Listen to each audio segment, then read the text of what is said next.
Thank you, Sergio, Natan. Thank you all so much for inviting me to come speak during this session. And, I get to be on this phenomenal panel with all these other speakers, and hopefully you're all enjoying the meeting so far. So how to establish direct-to-employer relationships.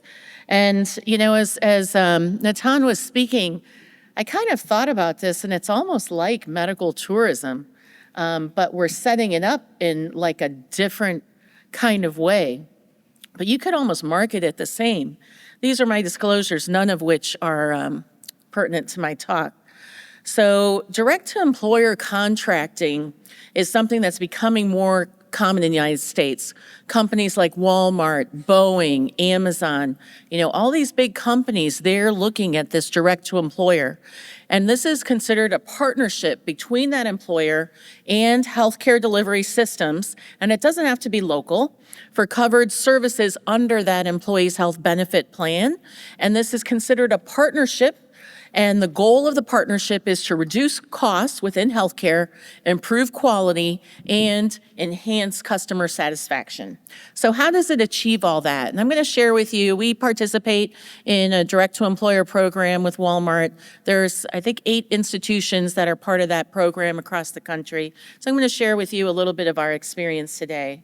So why do people consider these programs? They're considered low friction. Means we kind of cut out the middleman with insurance.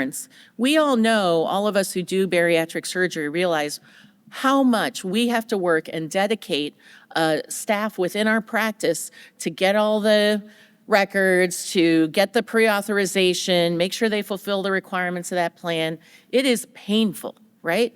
I mean, patient comes in your office, in our practice, it's 3 to 6 months before they can get onto my OR table. This allows for a better coordinated workflow because it's very defined, it's very streamlined, and we make it easy for patients. It's truly one-stop shopping, and all of their expenses are clearly defined right at the front. So the patients don't know what their bills, don't have to worry about what their bill's gonna look like at the end. We know exactly what we're gonna get paid. Patients have the one-stop shopping where they come in, they say multiple providers on a single day, and at the end of it, our promise to them is to provide a good quality operation. And this is all based within value-based care. So what's value-based care? So it seeks to advance the triple aim of providing better care for individuals, improves population health management strategies, and reduces healthcare costs. And this is tied to financial incentives for the medical people. So for example, CMS, some of the different insurers are going to this. This is that kind of bundled payments, and we'll talk about this a little bit more, that if you keep all of your outcomes within XYZ, we're gonna give you an extra this because you followed these criteria. All right, and it promotes transparency because outcomes have to be monitored throughout this process for this value-based care to work. So it's really important that both parties are talking directly to each other, and it's a very transparent relationship, and it also allows for process improvements so that anywhere along the way, because both parties are looking at it, you work together to make it the most efficient plan possible. There are downsides. This is why value-based care came about, because there's downsides to fee-for-service. The fee-for-service model actually incentivizes the healthcare system to increase costs, order more tests, charge more for each of those, because then the healthcare providers and the systems, the hospitals all get more, and it doesn't show any improvement in outcomes. So value-based care is an effort to try to mitigate all of that. So the goal is really to drive down costs and improve outcomes. So there's several value-based care models out there. There's those accountable care organizations, and kind of these value-based care models have different risks associated, and who kind of takes on those risks varies between these models. So there's accountable care organizations, there's bundled payments, and then there's the patient-centered medical homes. And these are all different things. And when we're talking about this direct-to-employer, we're really talking about the bundled payments model.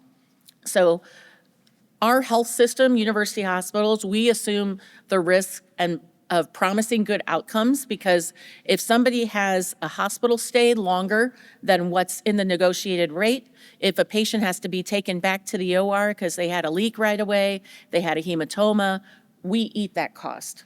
So we have to ensure to them that we're going to give them a good outcome. We're going to make sure that we choose our patients very carefully. We're going to make sure that these cases go smoothly and we minimize the variation. So I'm just going to review with you kind of we call this kind of our Centers of Excellence plan. We have this in several service lines throughout our system. And right now, and we have it with a few different employers, but Walmart's our biggest one. And the nice thing is the way we sell it to we've extended a similar plan to our employees, realizing that what we worked out with Walmart was like so easier to navigate. It made this bariatric process easier. So patients are given a special card for these charges so that it doesn't get confused with their traditional insurance plans. And then this is going to outline a little bit more the services that we include. So you can see the covered procedures. We have bypass, sleeve, duodenal switch, and revisions. Their surgery also includes the following services. Includes the operation, includes everything associated with that hospitalization, but also an evaluation bundle where they meet with the surgeon, the dietitian, the psychologist. They have some lab work.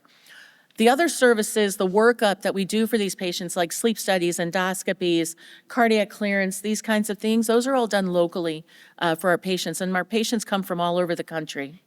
And this is kind of a diagram. It's pretty busy, so I just want to break this down for you as to the path for the patient. But patient expresses interest in our program. They contact their insurer. That comes over to our administrative team.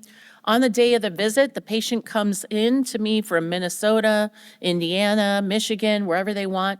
They get their labs, they get their dietitian visit, psychiatric visit, and then we set them up with these other visits locally, cardiac, pulmonary, sleep, as indicated. Once they come for their visit, then they go back home and they work through all the other testing that we need. I have a coordinator who brings that in, and then they get a pre-op class. They meet with dietitians remotely. But most of this has to be done in our state because there's so much licensing across state lines. So any care that we have to deliver locally. After the surgery, they stay in town with us for a week. We make sure that they look perfect, and then we let them go home.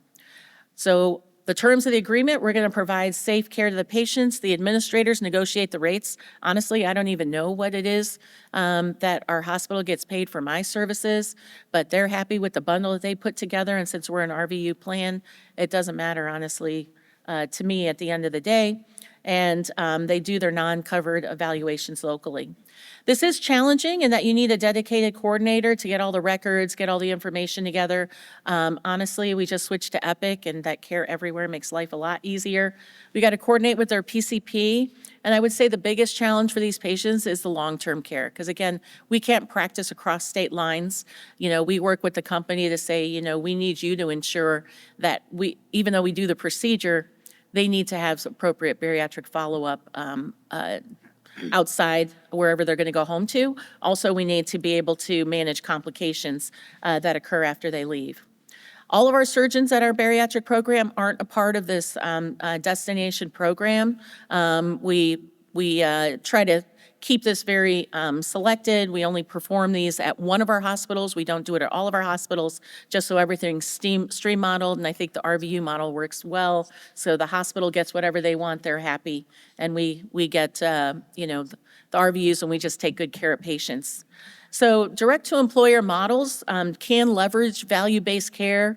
It really is an effort to improve the costs of care in the system, but honestly, as the provider in the hospital, we do take on some risk because when they keep trying to send me more and more complicated people. So at some point you have to say this patient's too sick to travel. But overall, it does reduce healthcare costs. Hopefully it does improve outcomes. I can tell you Walmart, within a year of implementing this program, noted a 25% drop in what they had to pay for healthcare for the patients who came through the year prior. And that's what motivated them to keep on going. And, ultimately our goal is to provide quality care for patients, and that's what this model promotes. So thank you very much.